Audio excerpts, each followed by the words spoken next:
तो हर Sunday commerce awareness webinar के अंतर्गत हम हर संडे आपके लिए एक नए एक्सपर्ट के साथ कॉमर्स के बारे में जो स्कोप अवेलेबल है उसके बारे में जानकारी देने के लिए आप और हम इकट्ठे होते हैं बच्चों।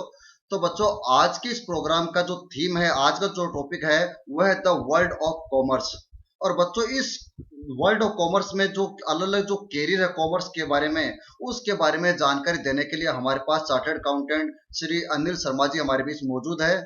और सर के बारे में बच्चों मैं आपको बताना चाहूंगा कि देश का सीए कोर्स को पढ़ाने के मामले में 35 इयर्स का एक्सपीरियंस है और इन्होंने देश के लिए 17,000 से ज्यादा चार्टर्ड अकाउंटेंट दिए हैं।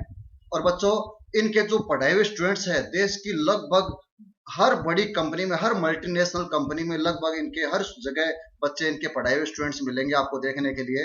और sir chartered accountant, company secretary, CMA, ये सब तरह के कोर्सेज बच्चों को पढ़ाते हैं। और सर खुद एक बहुत अच्छे कैरियर काउंसलर भी है। तो सर का इस प्रोग्राम में मैं बहुत बहुत स्वागत करता हूं और सर से रिक्वेस्ट करता हूं कि सर आप हमारे बच्चों को कॉमर्स में जो कैरियर उपलब्ध है उसके बारे में बच्चों को जानकारी दें सर। तो उस केस में आप चाहो तो ये कोर्सेज भी कर सकते हो। अब मैं एक एक कोर्स पे आ रहा हूँ, आप देखते चलिए। ये बेसिक कोर्सेज है, BBA, bachelors of law, bachelors of business studies, BCom, bachelors of commerce, bachelor of statistics, bachelor of economics. MCom generally हम प्रेफर नहीं करते हैं, बैचलर आप इनमें से कोई सा भी कर लें, ये बेसिक है। अब ये कुछ प्रोफेशनल कोर्सेज आपके स्क्रीन पे हैं। One is company secretary, second is certified public accountants from USA, CPA कहते हैं इनको, that is certified public accountants from USA. ये यूएस का कोर्स है, अमेरिका का। एक्चुअल साइंस, कुछ लोग एक्चुअली का कोर्स भी करते हैं, एक्चुअल साइंस भी कहते हैं उसे। Cost and management accountant, CMA, management of business administration, MBA, CA that is chartered accountant, और CFA that is chartered financial analyst. अब इन एक एक कोर्सेज को हम डिस्कस करें तो सबसे पहले chartered accountancy course. Chartered accountancy course India में ICAI, institute of company secretary of India, ये इसकी डिग्री प्रोवाइड करता है। और इस इंस्टीट्यूट का पार्लियामेंट में सेपरेट एक्ट बन के, एक्ट पास होके, और 1949 से ये 48-49 से ये इंस्टीट्यूट काम कर रहा है। अभी तक इस इंस्टीट्यूट ने अपने नंबर ऑफ ईयर्स कंप्लीट कर लिए हैं। अभी तक इस इंस्टीट्यूट ने, आप देख लीजिए, 1949 से लेके अभी आप काउंट करें तो 72-73 ईयर्स कंप्लीट कर लिए हैं। देश में लाखों चार्टर्ड अकाउंटेंट इस इंस्टीट्यूट के मेंबर्स हैं, अपनी प्रैक्टिसिंग फील्ड में भी हैं, सीए की प्रैक्टिस करते हैं, प्राइवेट प्रैक्टिस, साथ में गवर्नमेंट सेक्टर में भी हैं और प्राइवेट सेक्टर, कॉर्पोरेट सेक्टर में भी है। अब चार्टर्ड अकाउंटेंट बनने के लिए 3 लेवल क्रॉस करने होते हैं। पहला फाउंडेशन, जो 12th के बाद में एग्जाम लगता है। फाउंडेशन के एग्जाम के लिए 4 पेपर क्लियर करने होते हैं, टोटल 4 पेपर्स है फाउंडेशन में। एक आपका अकाउंटिंग का है, बेसिक फंडामेंटल ऑफ अकाउंटिंग, उसमें 11th 12th का सिलेबस है, 11वीं और 12वीं। एक पेपर आपके मैथ स्टेट्स का है, बेसिक मैथमेटिक्स एंड स्टैटिस्टिक्स। एक पेपर इकोनॉमिक्स का है, माइक्रो इकोनॉमिक उसमें मेनली है।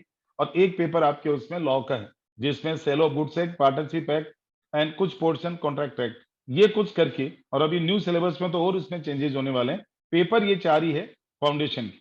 चारों पेपर का इन टोटल 400 मार्क्स के पेपर होते हैं। अभी तक का जो सिनेरियो चल रहा है उसमें 40% individual subject and 50% overall aggregate का अभी इस समय प्रोविजन है एट प्रेजेंट। अभी चेंज सिनेरियो, इंस्टीट्यूट ने अभी अभी 30 जून तक लोगों से, देश भर में सारे चार्टर्ड अकाउंटेंट और स्टूडेंट से इन्होंने, इंस्टीट्यूट ने अपने ऑब्जर्वेशंस मांगे हैं, अपनी रिकमेंडेशंस, सजेशंस, और वो कंप्लीट हो जाएंगे तब आप सीए के कोर्स का ड्यूरेशन इंस्टीट्यूट कम करने जा रहा है। अभी एट प्रेजेंट इस समय कोई भी बच्चा 12th के बाद में फाउंडेशन देता है, फाउंडेशन का रिजल्ट आता है, एग्जाम देता है, 7-8 मंथ का टाइम वो लग जाता है। फिर वो इंटरमीडिएट में एंट्री लेगा, 8-9 मंथ 10 मंथ वो पढ़ेगा, उसके बाद इंटर का रिजल्ट आएगा, करीब 1 ईयर उसमें लग जाता है। फिर वो फाइनल में जाएगा, करीब 3 ईयर्स वो लगता है।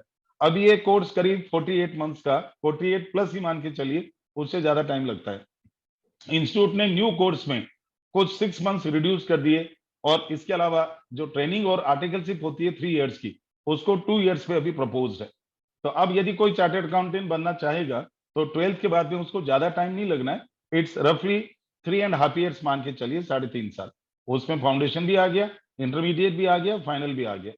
और ये 3 लेवल है। फाउंडेशन में 4 पेपर मैंने आपको बताए, अकाउंटिंग यानी fundamental of accounting, basic accounting जिसमें आपके जो 11th 12th के चैप्टर्स है मोस्टली तो वही है, mathematics and statistics, economics, business economics, और एक चौथा पेपर आपके लॉ का, मर्केंटाइल लॉ। ये 4 पेपर फाउंडेशन में है, 8 पेपर्स इंटरमीडिएट में है, 4 पेपर के 2 ग्रुप है अभी तक।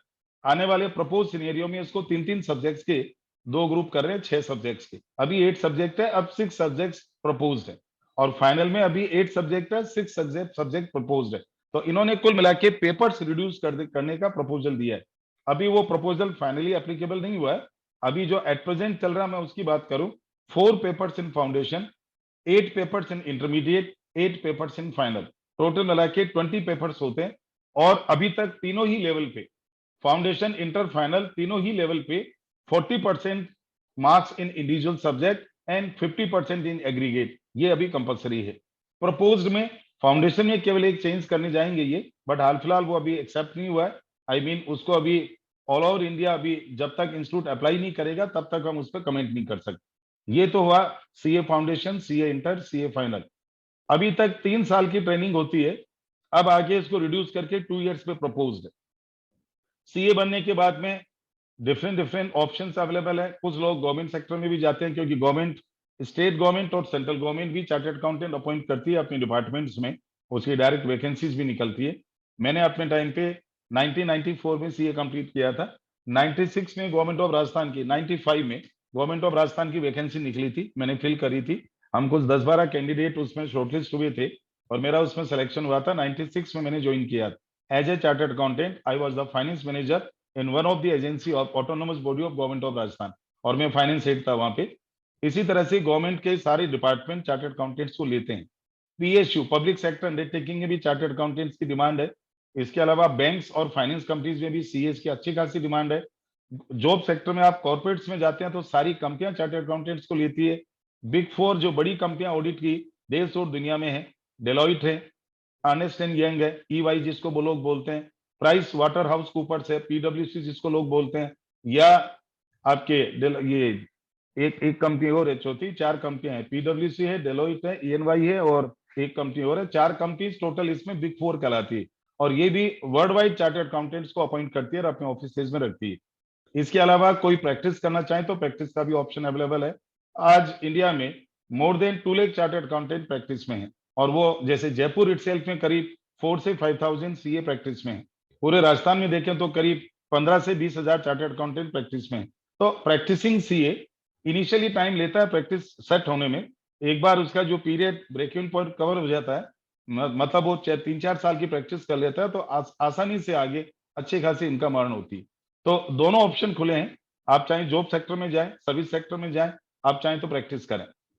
जॉब में भी तीनों ऑप्शन है, विद इन कंट्री गवर्नमेंट में भी जा सकते हो, with in country corporate sector में भी जा सकते हो कंपनीज में, और आउटसाइड इंडिया भी अच्छी खासी इंडियन चार्टर्ड अकाउंटेंट्स के प्लेसमेंट्स होते हैं, और काफी लोग इंडिया के बाहर भी हैं। ये सीए का कोर्स है। अभी आपको यदि साइट नजर आ रही हो स्क्रीन पे, नीचे बॉटम में देखिए, साइट का जो एड्रेस है www.icei.org। आप यदि नोट करना चाहें कॉपी में तो आप लिख सकते हैं कि ये आईसीआई का ये वेबसाइट है। वेबसाइट पे सारी इंफॉर्मेशन अवेलेबल है, ए टू जेड। आपको जो कुछ जानना है, टोटल डिटेल्ड वेबसाइट है। क्या स्टूडेंट की क्वालिफिकेशन होनी चाहिए, कैसे कोर्स का ड्यूरेशन है, कितने सब्जेक्ट्स हैं, सब कुछ स्टूडेंट्स और सीए इंस्टीट्यूट के मेंबर्स की सिंगल वेबसाइट है। इसी पे स्टूडेंट सेक्शन है, इसी पे मेंबर सेक्शन। तो आप चाहें तो वेबसाइट का एड्रेस नोट कर लें, www.icai.org। और ये गवर्नमेंट ऑफ इंडिया की, यानी भारत सरकार की प्रोवाइडेड डिग्री है, ये कोई प्राइवेट इंस्टीट्यूशन नहीं है। गवर्नमेंट ऑफ इंडिया की मिनिस्ट्री ऑफ कॉर्पोरेट अफेयर, उसके अंडर में सीए इंस्टीट्यूट आता है। और सीए इंस्टीट्यूट ही नहीं, अभी आगे 2 इंस्टीट्यूट और है, वो भी मिनिस्ट्री ऑफ कॉर्पोरेट अफेयर के अंडर में ही आते हैं, और सेंट्रल गवर्नमेंट की रिकॉग्नाइज्ड डिग्री है, और वर्ल्ड वाइड एक्सेप्टेबल है। बहुत सारी कंट्रीज में इंडियन चार्टर्ड अकाउंटेंट एक्सेप्ट होते हैं, जॉब प्लेसमेंट इजीली मिलते हैं। हम लोग आज प्राउड के साथ कहते हैं कि किसी ने सीए यदि कंप्लीट कर लिया, अच्छी उसकी आर्टिकलशिप हो गई, अच्छी नॉलेज है, दुनिया में कहीं वो बंदा बेरोजगार नहीं हो सकता, और अच्छे पैकेज मिलते हैं। आज इस समय मेरे कम से कम 50 से ऊपर तो ऐसे स्टूडेंट है जिनके 1-1 करोड़ के ऊपर के package, yearly package within Jaipur ही है, करीब 2-3 स्टूडेंट। और ऑल ओवर इंडिया और ऑल ओवर वर्ल्ड 50 लाख से ऊपर के पैकेज की तो लाइन है, थाउजेंड्स में। और स्टार्टिंग जो अभी इस समय एक अच्छे चार्टर्ड अकाउंटेंट जिसकी प्रॉपर नॉलेज है, अच्छी आर्टिकलशिप करी है, मान के चलिए करीब 6-7 लाख 8 लाख से उसका पैकेज शुरू होता है। With in a period of 5 years वो 18-20 लाख को टच कर जाता है, with in a period of 10 years 30-40 lakh cross कर जाता है। ये ग्रोथ है, ये सब डिपेंड करता है बंदे की अपने कैलिबर पे। यानी जो भी स्टूडेंट ने सीए कंप्लीट किया, एक तो टाइमली कंप्लीट किया, साथ में आर्टिकलशिप बहुत अच्छे से करी, जो इंटर्नशिप होती है, प्रैक्टिकल ट्रेनिंग वो भी बहुत अच्छे से की, और उसको रियल में आगे फील्ड में जाने की यदि एम्बिशंस हैं, विल पावर स्ट्रॉन्ग है, तो पैकेजेस की कोई कमी नहीं है। और प्रैक्टिस करने वाले प्रैक्टिस भी बहुत कर रहे हैं, आप सुनेंगे लोगों की लैक्स में और करोड़ में प्रैक्टिस होती है एनुअली, एक एक साल में करोड़ में भी लोग इनकम अर्न करते हैं प्रैक्टिस के थ्रू। तो ये तो हुआ आपका सीए का कोर्स। सेकेंड एक कोर्स है आपके सामने, कॉस्ट अकाउंटेंट। कॉस्ट अकाउंटेंट हम लोग शॉर्ट में बोलते हैं, हिसाब से ये होता है कॉस्ट एंड मैनेजमेंट अकाउंटेंट, इसको सीएमई की डिग्री बोलते हैं। और ये भी मिनिस्ट्री ऑफ कॉर्पोरेट अफेयर का ही एक इंस्टीट्यूशन है, इसका भी मेंबर ऑफ पार्लियामेंट्स ने एक्ट बना के पार्लियामेंट में और उसको एक्सेप्ट करके और उसके थ्रू आज ये इंस्टीट्यूशन चल रहा है। जैसे institute of chartered accountant of India है, इसी तरह से institute of cost and works accountant of India, जिसको पहले लोग ICWAI कहते थे, आजकल इसको ICAI कहते हैं, institute of cost accountant of India. आज इंडिया में कॉस्ट अकाउंटिंग का ये इंस्टीट्यूट है, कॉस्ट एंड मैनेजमेंट अकाउंटिंग का। लंदन में, यूके में ICMA या sorry CIMA, that is chartered institute of management accountant, वहां पे सीमा के नाम से ये कोर्स चलता है, CIMA। और हमारे यहाँ पे ये कॉस्ट अकाउंटेंट या CMA। अगेन इस कोर्स में भी 12th लेवल के बाद में एंट्री है। आपके इन तीनों कोर्सेज को जो हम पहले डिस्कस कर रहे हैं, इनका बेस्ट पार्ट ये होता है कि 12th के बाद, जैसे ये सीए का कोर्स है, आप 12th के बाद में इजीली फाउंडेशन के थ्रू एंट्री ले सकते हैं। सिमिलरली सीएमए के कोर्स में भी आप 12th के बाद में एंट्री ले सकते हैं, फाउंडेशन का एग्जाम देना होता है। अगेन यहाँ पे भी 4 पेपर फाउंडेशन के हैं, आगे 8 पेपर इंटर के हैं, 8 फाइनल के हैं। यहाँ पे ट्रेनिंग ड्यूरेशन थोड़ा कम है, सीए इंस्टीट्यूट की ट्रेनिंग अभी इस समय 3 years की हो रही है, आगे 2 साल की प्रपोज है, 2 years की, 1 year रिड्यूस करके। जो बंदा प्रैक्टिस में जाना चाहेगा उसको 3 years की ट्रेनिंग करनी है, जिसको जॉब करना है उसको 2 years की ट्रेनिंग करनी है। ये अभी प्रपोज है, अप्लाई नहीं हुआ है। और इधर सीएमए इंस्टीट्यूट की जो है प्रैक्टिकल ट्रेनिंग 15 मंथ की है, यानी 1 year and 3 months, और 100 आवर्स की कंप्यूटर ट्रेनिंग है। कोर्स करीब करीब दोनों का 80% मैचिंग है। हम लोग जिन बच्चों को सीए करवाते हैं उनको सीएमए के एडमिशंस भी कंपल्सरीली, भैया तूने जब सारी कोचिंग कर ली, सीए का कोर्स कंप्लीट कर रहा है, फाउंडेशन इंटर हो गया, फाइनल में जा रहा है। और एक बात, जिस बच्चे ने सीए इंटरमीडिएट क्लियर कर लिया उसको सीएमए फाउंडेशन देने की जरूरत नहीं है, उसको सीएमए में इंटरमीडिएट में डायरेक्ट एंट्री मिलती है, फाउंडेशन एग्जाम है। तो यदि कोई स्टूडेंट 12th के साथ साथ ग्रेजुएशन कर रहा है, साथ में उसने सीए फाउंडेशन, सीए इंटर कर लिया, सीए इंटर होने के बाद जैसे ही ग्रेजुएशन कंप्लीट हुआ वो सीएमए के कोर्स में एंट्री ले लेता है स्ट्रेट अवे, उसको फाउंडेशन की जरूरत नहीं है, फाउंडेशन उसका एग्जाम है, बिकॉज उसने सीए इंटर क्लियर कर लिया है। और ये कॉस्ट एंड मैनेजमेंट अकाउंटिंग का जो इंस्टीट्यूट है उसने एग्जामेशन दे रखी है ऑफिशियली, ये इनकी तरफ से परमिशन है। अब फिर उसको केवल 2 ही लेवल क्लियर करने होते हैं, CMA inter and CMA final, 8-8 paper दोनों में इस समय है, और ये ट्रेनिंग है। अब इस कोर्स का भी ड्यूरेशन ऑन एन एवरेज करीब मान के चलिए 3 years के आसपास जाता है, फाउंडेशन से लेकर फाइनल क्लियर करने तक। सीए के कोर्स में थोड़ा सा एक्स्ट्रा टाइम इसलिए लगता है कि वहां पे आपकी प्रैक्टिकल ट्रेनिंग अभी 3 years की है, अब उसको 2 year कर देंगे तो 1 year वहां पे भी रिड्यूस हो जाएगा। साइट का एड्रेस अगेन आपके सामने स्क्रीन पे देख लीजिए, एकदम बॉटम में ये आपके www.icmai.in, आप यदि गूगल पे जाके इतना ही सर्च मारेंगे कि सीएमए कोर्स, तो सीएमए कोर्स कहते हैं इसकी वेबसाइट आ जाएगी। और ये एक सेकंड कोर्स है। तो अभी तक मैंने 2 कोर्स आपको बताए हैं। 12th कंप्लीट करने के बाद यदि किसी को प्रोफेशनल कोर्सेज में जाना है, साथ में ग्रेजुएशन भी चल रहा है, तो chartered accountancy option number 1, option number 2 is cost accounting. अब कोई बच्चा पूछेगा बाद में, सर ये सीए और सीएमए इनके प्रोफाइल में क्या फर्क है? देखिए, चार्टर्ड अकाउंटेंट की नॉलेज, चार्टर्ड अकाउंटेंट का फील्ड ऑलराउंड है। एक चार्टर्ड अकाउंटेंट टैक्सेशन में, ऑडिटिंग में, अकाउंटेंसी में, फाइनेंशियल मैनेजमेंट में, बैंकिंग सेक्टर में, म्यूचुअल फंड सेक्टर में, सब जगह ऑलराउंड है, सब सारी नॉलेज उसको होती है। कॉस्ट अकाउंटेंट बेसिकली इनका जो मेन रोल होता है दैट इज मैन्युफैक्चरिंग और सर्विस इंडस्ट्रीज में। आज जितने भी देश की और दुनिया की मैन्युफैक्चरिंग इंडस्ट्री है, गुड्स एंड आर्टिकल्स प्रोड्यूस करती है, वहां उनको कॉस्ट अकाउंटेंट अपॉइंट करना होता है, कॉस्टिंग वर्किंग करने के लिए, अपने प्रोडक्ट की कॉस्ट फाइंड आउट करने के लिए, प्लस कॉस्ट ऑडिट करने के लिए। जबकि चार्टर्ड अकाउंटेंट का मेन जो है कॉर्पोरेट ऑफिस में जॉब होता है। एक चार्टर्ड अकाउंटेंट किसी भी कंपनी के taxation matters, direct indirect tax, income tax, GST, साथ में उसका इंटरनल ऑडिट, साथ में आपके फाइनेंस के जितने ऑप्शन है वो उन सब में एक्सपर्ट होता है। तो सीए की ऑडिटिंग, अकाउंटिंग, कॉस्टिंग, टैक्सेशन, इनमें मिक्स नॉलेज होती है। कॉस्ट अकाउंटिंग की बेसिक नॉलेज, सबसे स्ट्रॉन्ग नॉलेज होती है cost accountant, cost accounting subject जो है उसके अंदर।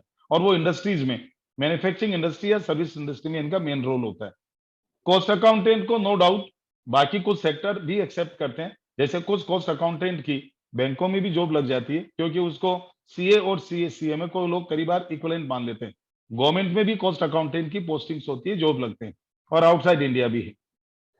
बट थोड़ा सा इन दोनों में जो आपके सीए के कोर्स यानी चार्टर्ड अकाउंटेंसी कोर्स और कॉस्ट अकाउंटिंग का जो सीएमए कोर्स है, उनमें थोड़ा सा लेवल का फर्क है। चाहे वो आप पैकेज वाइज कह दें, पैकेज भी नो डाउट आज चार्टर्ड अकाउंटेंट के जो बहुत हाई लेवल पैकेज जाते हैं, कॉस्ट अकाउंटेंट है उससे थोड़ा सा आप माइनर सा एक 10% 15% का गैप मान लें। वरना कॉस्ट अकाउंटेंट के भी अच्छे पैकेज आज कई ऐसे लोग भी है जो बीइंग ए कॉस्ट अकाउंटेंट बड़ी बड़ी कंपनीज में चीफ कॉस्ट अकाउंटेंट और कॉस्ट अकाउंटिंग डिपार्टमेंट के हेड होते हैं। इसके अलावा तीसरा कोर्स है कंपनी सेक्रेटरी। आपको नॉलेज होना चाहिए, आज हमारे देश में इंडियन कंपनीज एक्ट पहले होता था 1956, आज है Indian companies act 2013। Companies act में प्रोविजंस हैं, कोई भी कंपनी जो पब्लिक कंपनी है उसमें एक कंपनी सेक्रेटरी का होना कंपलसरी होता है। कंपनी सेक्रेटरी है क्या? आज जैसे गवर्नमेंट में जितने भी आपके चीफ मिनिस्टर हैं या गवर्नर्स हैं या जितने आपके ब्यूरोक्रेट्स हैं, इनके सेक्रेटरीज गवर्नमेंट इनको प्रोवाइड करती है, जो आपके जितने भी जो रूटीन वर्क है गवर्नमेंट के वो हैंडल करते हैं। इसी तरह से एक कंपनी सेक्रेटरी भी किसी कंपनी के जितने भी मीटिंग्स कंडक्ट करना, मीटिंग्स के एजेंडाज तैयार करना, मीटिंग्स के मिनट्स बनाना, उनको सर्कुलेट करना, शेयर होल्डर्स तक सारी इंफॉर्मेशन पहुंचाना, ये कंपनी सेक्रेटरी अपने कंपनी के बिहाफ पे, बोर्ड ऑफ डायरेक्टर्स के बिहाफ पे सब वर्किंग, सारा पोर्टफोलियो उसका रहता है। सीएस का कोर्स यानी कंपनी सेक्रेटरी का कोर्स भी 12th के साथ साथ 12th फाउंडेशन, इसके 12th लेवल क्लियर करने के बाद अगेन इसमें भी फाउंडेशन टाइप का कोर्स होता है, बट अभी अभी इसका नाम चेंज हो गया था, वो सी सेट के नाम से एग्जाम लगता है। इसकी वेबसाइट पे, जो सीएस इंस्टीट्यूट की वेबसाइट है www.icsi.edu, इस पे आप जाएंगे तो इसका जो पहला लेवल है फाउंडेशन, उसका अभी रिसेंट में जो चेंज आया सी सेट के नाम से, और फिर उसके बाद में एग्जीक्यूटिव कोर्स है, फिर प्रोफेशनल यानी फाइनल कोर्स है। लेवल वही 3 है, वापस नाम का फर्क है, और इसमें भी वैसे ही पेपर होते हैं। हालांकि सीएस का कोर्स थ्योरेटिकल ज्यादा है, प्रैक्टिकल कम। सबसे ज्यादा न्यूमेरिकल कोर्स है चार्टर्ड अकाउंटेंसी कोर्स, उसमें प्रैक्टिकल्स बहुत सारे सब्जेक्ट्स। ये जो पहला कोर्स मैंने आपको बताया, इसमें जो, क्योंकि कॉमर्स के बच्चे ज्यादातर प्रैक्टिकल ओरिएंटेड होते हैं, उनको थ्योरेटिकल सब्जेक्ट्स में बहुत कम स्कोरिंग आती है, बहुत ज्यादा लिखना पड़ता है, मार्क्स कम मिलते हैं। तो प्रैक्टिकल, जैसे आप लोग 11th-12th पढ़ते हैं तो वहां पे अकाउंटिंग और मैथमेटिक्स, इनमें सबसे ज्यादा लोग जो है एक्सपर्ट होते हैं। थ्योरी सब्जेक्ट्स में थोड़ा सा प्रॉब्लम आता है लिखने का, और फिर मीडियम का भी बात रहता है, हिंदी और इंग्लिश मीडियम। हालांकि ये तीनों ही इंस्टीट्यूट हिंदी और इंग्लिश दोनों मीडियम परमिशन देते हैं। कोई भी चाहे हिंदी मीडियम का स्टूडेंट है, मुझे सीए करना है, मुझे चार्टर्ड अकाउंटेंट बनना है, मुझे कॉस्ट अकाउंटेंट बनना है, मुझे कंपनी सेक्रेटरी बनना है, चूंकि ये गवर्नमेंट के कोर्सेज है तो ये one sided only English medium से नहीं है, हिंदी मीडियम भी तीनों में परमिटेड है। और हिंदी मीडियम के स्टूडेंट भी काफी लोग सीए, सीएस, सीएमए करते हैं। और ये आपका कंपनी सेक्रेटरी का कोर्स है। कंपनी सेक्रेटरी का भी जॉब प्लेसमेंट कंपनीज में होता है, कंपनी सेक्रेटरी की प्रैक्टिस भी होती है। आज कुछ लोग प्राइवेट प्रैक्टिस भी करते हैं कंपनी सेक्रेटरी की, जिसमें जितने भी रजिस्ट्रार ऑफ कंपनी, जिसको आरओसी कहते हैं शॉर्ट में, रजिस्ट्रार ऑफ कंपनीज की जो सारी फॉर्मेलिटीज है, एनुअल रिटर्न फाइलिंग है, और इसके अलावा कंपनीज के इनकॉर्पोरेशन, लिक्विडेशन, इन कंपनीज के सारी जो जो आपके लिस्टिंग रिक्वायरमेंट, इन सब से रिलेटेड कंपनी सेक्रेटरी काम करता है। तो ये 3 कोर्सेज आपके कंटिन्यूअस, तीनों professional course, chartered accountancy course, second number cost accounting course यानी CMA, cost and management accountant, और तीसरा कंपनी सेक्रेटरी कोर्स, ये तीनों ही courses ministry of corporate affair के यानी एमसीए जिसको शॉर्ट में बोलते हैं, सेंट्रल गवर्नमेंट की यानी गवर्नमेंट ऑफ इंडिया की मिनिस्ट्री है, ministry of corporate affairs MCA, उसके अंडर में तीनों इंस्टीट्यूट आते हैं। Institute of chartered accountant of India ICAI, institute of cost accountant of India ICAI, institute of company secretary of India ICSI. ये तीनों ही institution government recognised degree देते हैं, central government के ये तीनों इंस्टीट्यूशन है, और पूरे इंडिया में कुल मिलाकर के इनके ब्रांचेज, ऑफिस खुले हुए हैं। आज सीए इंस्टीट्यूट के ऑल ओवर इंडिया और इंडिया के बाहर भी मोर देन 150 ब्रांचेज हैं। इसी तरह से आपके सीएस इंस्टीट्यूट और इन सब, तो इनकी सबकी ब्रांचेज सब जगह एग्जाम सब जगह से कंडक्ट होते हैं। कोई भी स्टूडेंट किसी भी सिटी से, किसी भी स्टेट से एग्जाम दे सकता है। एग्जामिनेशन सेंटर आप अपने हिसाब से सेलेक्ट कर सकते हैं, और केवल कॉमर्स की जरूरत नहीं है। यदि कोई स्टूडेंट कहे सर मैंने तो आर्ट्स से, मैं अपना जो 12th था उसमें मैंने कॉमर्स ली नहीं, मैंने तो 11th 12th में कॉमर्स की जगह मेरे साइंस थी। जैसे हमारे कई स्टूडेंट साइंस वाले भी आते हैं कि सर मैंने साइंस ले ली थी 11th 12th, मैंने बीच में एक दो बार आपके जो भी आईआईटी और इसके एग्जाम्स भी दे लिए, कंपटीशन फाइट कर लिया, नहीं बैठ रहा, मैं सीए कर सकता हूँ क्या? तो कई साइंस के बच्चे भी आते हैं जो सीए करते हैं और हो भी जाते हैं, क्योंकि उन लोगों की रेसनिंग पावर, उन लोगों की नॉलेज थोड़ी कॉमर्स के बच्चे से थोड़ी, क्योंकि उनके मैथ्स और इनकी ये जो बाकी नॉलेज है वो अच्छी होती है, और सिटिंग और उन लोगों की टीचिंग पावर बहुत अच्छी होने से वो जल्दी कंप्लीट सीए कर लेते हैं। तो सीए, सीएस और साथ में सीएमए, तीनों ही कोर्सेज 12th के बाद में परस्यू कर सकते हैं। और यदि कोई डायरेक्ट एंट्री लेना चाहें कि सर मुझे फाउंडेशन नहीं देना, तो इन तीनों कोर्सेज में डायरेक्ट एंट्री रूट भी है। आप बीकॉम कर लें, बीबीए कर लें, बीएससी कर लें, बीए कर लें, जिस किसी स्ट्रीम से आपने ग्रेजुएशन किया है, after graduation you can directly enter into CA, यानी चार्टर्ड अकाउंटेंसी कोर्स। उस केस में जो पहले वाला लेवल है फाउंडेशन, वो आपको क्लियर है, आपको नहीं देना। उसके परसेंटेज क्राइटेरिया जो वेबसाइट पे अवेलेबल है, यदि वो कॉमर्स का स्टूडेंट है तो उस केस पे उसके 55% मार्क्स आपके ग्रेजुएशन में होनी चाहिए, और अदर स्ट्रीम यदि साइंस या आर्ट्स से हैं तो 60% का क्राइटेरिया है। तो कोई भी स्टूडेंट चाहे मुझे फाउंडेशन नहीं देना, without appearing for foundation in all three courses, चाहे आपको सीए करना है तो, चाहे आपको सीएमए करना है, और चाहे सीएस का कोर्स परस्यू करना है, तीनों ही कोर्सेज में फाउंडेशन नहीं देना तो आप अपना पहले ग्रेजुएशन कंप्लीट कर लें। फाउंडेशन उन्हीं लोगों को देना होता है जो अंडर ग्रेजुएट है, 12th के बाद उन्होंने ग्रेजुएशन की जगह फाउंडेशन दिया है और वो साथ में ग्रेजुएशन भी चल रहा है, उससे टाइम सेविंग हो जाती है। आज यदि कोई बच्चा 12th क्लियर हो गया तो 3 साल तक वो ग्रेजुएशन करेगा, बीकॉम या बीबीए जो भी, उस दौरान वो 3 साल तक 24 आवर्स 365 डेज नहीं पढ़ता है। उसके बड़े स्टडी आवर्स लास्ट में जाके जब एग्जाम आते हैं, महीने 2 महीने पढ़ाई करता है, बाकी टाइम बेकार जाता है।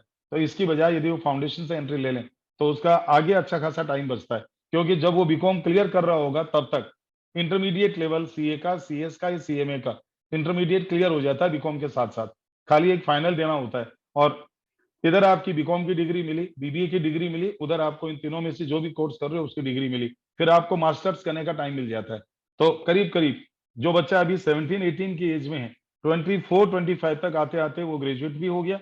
उसने इन तीनों में से जिस कोर्स को भी 1 या 2 करने वो भी कर लिए, और साथ में उसने मास्टर्स का भी, एमबीए का भी कोर्स कहीं से भी कर लिया, all over India, all over world.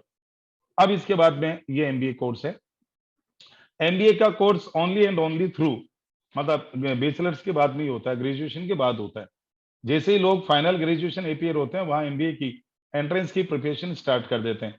आप सबको मालूम है एमबीए के लिए अलग अलग टाइप के एंट्रेंस होते हैं। केट का एग्जाम होता है यदि किसी को आईआईएम से एमबीए करना है, Indian institute of management. IIM की बहुत सारी ऑल ओवर इंडिया में जो है ब्रांचेज अवेलेबल है। आईआईएम अहमदाबाद भी है, आईआईएम बेंगलोर भी है, आईआईएम आपके दिल्ली भी है, कोलकाता भी है, चेन्नई भी है। आईआईएम्स के बहुत सारे ऑप्शंस अवेलेबल है। जैसे आईआईटीज के इंस्टीट्यूशंस गवर्नमेंट के हैं, वैसे Indian institute of management IIMs भी है। एंड नो डाउट आईआईएम से एमबीए करने के बाद में उस बंदे का जो पैकेज है वो एक अच्छी खासे लेवल पे जाता है, करीब 30-35 लाख से तो स्टार्ट मिलती है। और यदि कोई आई एमबीए करने के साथ साथ आईआईएम से साथ में यदि सीए या सीएमए या सीएस है तो और ज्यादा उसको जंप मिलता है। मेरे कुछ स्टूडेंट ऐसे हैं जिन्होंने सीए किया, साथ में सीएस भी कर लिया, बीकॉम हो गया था, सर आगे हमें और पढ़ना है, भाई तुम मास्टर्स कर लो। मास्टर्स के लिए उन्होंने केट का एग्जाम दिया, एडमिशन हो गया, आईआईएम अहमदाबाद से उन्होंने एमबीए कंप्लीट कर लिया। अभी 1 करोड़ के ऊपर की ईयरली इनकम है उस बच्चे की। ऐसे कुछ बच्चे आउटसाइड इंडिया चले गए, कुछ यूके निकल गए, कुछ सिडनी ऑस्ट्रेलिया चले गए, कुछ यूएस निकल गए, और वहां से वो मास्टर्स कर करके आए थे, बिकॉज उनकी फैमिलीज कैपेबल थी उनको पढ़ाने में, और उनकी ज्यादा एज ग्रुप भी नहीं था। टाइम से उनकी स्कूलिंग हो गई, स्कूलिंग के बाद ग्रेजुएशन साथ साथ हो गया, सीए या सीएस या सीएमए में से कोर्स कर लिया। अभी भी सर अभी तो मैरिज की एज नहीं है, अभी तो 26 27 28 में मैरिज करेंगे, सर अभी तो मैं 22 23 का हुआ हूँ, 24 का हुआ हूँ, आगे पढ़ लो, मास्टर्स कर लो। और वो लोग आज अच्छे से सेटल्ड है। तो मास्टर्स का कोर्स हम लोग बोलते हैं एक बार कम से कम, आप चाहे किसी भी फील्ड से हैं, चाहे आपने बीएससी या चाहे आपने बीए, चाहे बीकॉम या बीबीए, मास्टर्स जरूर से करना चाहिए। आपका कॉमर्स स्ट्रीम नहीं है तो भी मास्टर्स के लिए कॉमर्स इज नॉट रिक्वायर्ड। मैंने जब अपना एमबीए किया था तो हम, हमारे बेच में 38 का 20 था, 38 कैंडिडेट थे हम, हम 2 जने केवल कॉमर्स के थे, बाकी सारे साइंस फील्ड के थे। टोटल 38 में से हम 2 कॉमर्स के थे केवल, बाकी 36 टोटल साइंस के स्टूडेंट थे जिन्होंने मास्टर्स किया था। और एमबीए यहीं से, राजस्थान से पोद्दार मैनेजमेंट इंस्टीट्यूट, पीआईएम कहते हैं शॉर्ट में, यहाँ से किया था। अब एमबीए में एडमिशन के लिए एंट्रेंस हर यूनिवर्सिटी के अलग अलग होते हैं। आपको एमबीए किसी कॉलेज से करना है, आईआईएम में नहीं जाना, तो एमबीए सिम्बोसिस भी है, एमबीए क्राइस्ट भी है बेंगलोर में, सिम्बोसिस पुणे में है। एमबीए आप बॉम्बे में, महाराष्ट्र में बॉम्बे में 3-4 अच्छी कॉलेजेस हैं, मिठीबाई हैं, नरसिंह मोहन जी हैं, एसपी जैन है, आप वहां से भी कर सकते हैं। एमबीए आप इधर MET school of business Noida, यहाँ से भी कर सकते हैं। डीयू में भी कुछ एमबीए के कोर्सेज चलते हैं, you can go through that also, ठीक है। अब ये एमबीए के कोर्स में एक तो होता है एंट्रेंस, एक एमबीए के कोर्स में होता है आपके ग्रुप डिस्कशन, जीडी जिसको बोलते हैं। भाई ये लोग आप यूके से होता है, यूके का कोर्स है। ऑल ओवर वर्ल्ड में इसकी करीब करीब 180 कंट्रीज में इसकी एक्सेप्टेंस है। इस कोर्स में आपके ग्रेजुएशन के साथ साथ भी ये कोर्स होता है, जो कुछ लोग जैसे ग्रेजुएशन 12th के बाद कर रहे होते हैं, उसके साथ में भी कोर्स होता है। आप यदि गूगल पे जाके एसीसीए टाइप करेंगे तो एसीसीए का इंस्टीट्यूशन का, ये जो यूके का जो इंस्टीट्यूशन है, उसकी पूरी डिटेल आ जाएगी। इसमें कुछ 15 पेपर्स होते हैं, 15 पेपर्स, और वो कुछ ग्रेजुअल फेज में अंदर में होते हैं, अलग अलग स्टेप्स पे होते हैं। वो आपको एसीसीए की जो वेबसाइट है उसके ऊपर सब मिल जाएगी। एसीसीए का एक पॉइंट एक ही रहता है केवल, कि इंडिया में इतनी एक्सेप्टेंस नहीं है जितनी यूके में। किसी बच्चे को फॉरेन स्टडीज करके और वहीं सेटल होना है, तो उस केस में हम जरूर रिकमेंड करते हैं कि आप एसीसीए का कोर्स कर सकते हैं। अदरवाइज इस कोर्स को करने का ऐसा कोई वो नहीं है। सीपीए है, that is certified public accountant from US. CFA है, that is chartered financial analyst. ACCA का कोर्स है। ये सीपीए और सीएफए तो बैचलर्स डिग्री के बाद ही होते हैं, और एसीसीए का कोर्स बैचलर्स की डिग्री के साथ साथ भी हो जाता है। एक्चुअल साइंस का कोर्स है, 12th के बाद में जो लोग यूजुअली मैथ्स के स्टूडेंट वो ज्यादा करते हैं, फिर भी ऐसा नहीं है। एक्चुअल साइंस का एक्चुअली कोर्स जिसको बोलते हैं वो भी है। बीबीए बताया था, बेसिक कोर्स है बीबीए और बीकॉम। जिसको लॉ में जाना है तो क्लेट का एग्जाम भी लगता है। एलएलबी और एलएलएम यानी bachelors of legislative law and bachelors of, sorry, masters of legislative law. LLB LLM कुछ लोग प्रैक्टिस भी करते हैं, कुछ लोग केवल जॉब के लिए भी एलएलबी एलएलएम के कोर्स करते हैं। एमकॉम आपके मास्टर्स ऑफ कॉमर्स है, जो बीकॉम के बाद होगा। Bachelors of economics, stats, business studies, ये सब कोर्सेज भी अवेलेबल है। अब इनमें आपके वो प्रोफेशनल कोर्सेज है, तो ऊपर से 3-4 कोर्स तो प्रोफेशनल है। क्लेट के बाद भी लोग कोर्स करते हैं इसका, लॉ का कॉमन लॉ एप्टीट्यूड टेस्ट जो लगता है उसके बाद। अभी क्लेट का भी काफी लोग जा रहे हैं, कॉमर्स के अलावा साइंस के बच्चे भी क्लेट के एग्जाम दे रहे हैं, आगे यदि जुडिशियरी लाइन में किसी को जाना हो तो। अब इसके बाद ये कुछ वर्क एरिया है, प्राइवेट सेक्टर है, पब्लिक सेक्टर है, गवर्नमेंट सेक्टर है। Accounting, banking, finance, HR, data analysis, business executive, operation management, railway, treasury, income tax, consultancy, insurance, information system, marketing, operation management, research development, project management, ये सब courses भी। ये कुछ major companies है India में जो maximum जो प्रोवाइड करती है professionals. L&T, HDFC, SBI, ICICI, Reliance, आपकी फार्मा की कंपनियां, नेस्ले, एनटीपीसी और अडानीज, अंबानीज, और ये रिलायंस, महिंद्रा वगैरह, मारुति, गेल, सेल, ये सारी कंपनीज। और इसके बाद में ये कुछ ऐसे पर्सनैलिटीज हैं जिन्होंने इस तरह के सीए या एलएलबी या एमकॉम या इकोनॉमिक्स में मास्टरी, ये सब किए हुए लोग हैं, जो कुछ एग्जाम्पल आपके सामने हैं। ये एमिनेंट पर्सनैलिटीज हैं इंडिया की, जो इस तरह के, जैसे ज्यादातर आप देखिए इसमें चार्टर्ड अकाउंटेंट्स बिरलाज हैं, टीएन मनोहरन है, मोतीलाल ओसवाल जो बहुत बड़े ब्रोकर है शेयर ब्रोकिंग मार्केट में, राकेश जी झुंझुनवाला है, और इस तरह से निरंजन हीरानंदानी है समथिंग। इवन आपके कुछ जो पॉलिटिशियंस भी हैं, लाइक आपके सुरेश प्रभु हैं, पीयूष गोयल हैं, पी चिदम्बरम जो फाइनेंस मिनिस्टर थे पहले, सुब्रमण्यम स्वामी जो अभी भी पॉलिटिक्स में है, ये सब लोग। ठीक है, अब आपके क्वेश्चन आंसर का कोई सेशन हो तो इनको बच्चों को बोल दें, ठीक है। और ये मेरी ईमेल का आप देख लीजिए, नोट करना हो तो CA-anil-sharma4you@gmail.com, आप मेल भी कर सकते हैं यदि आपको मेल से कोई इंक्वायरी करनी हो। कॉन्टेक्ट नंबर अभी बता दिया था मैंने, ये ये कॉन्टेक्ट नंबर है लास्ट स्लाइड में 9829052838। इसमें पूरा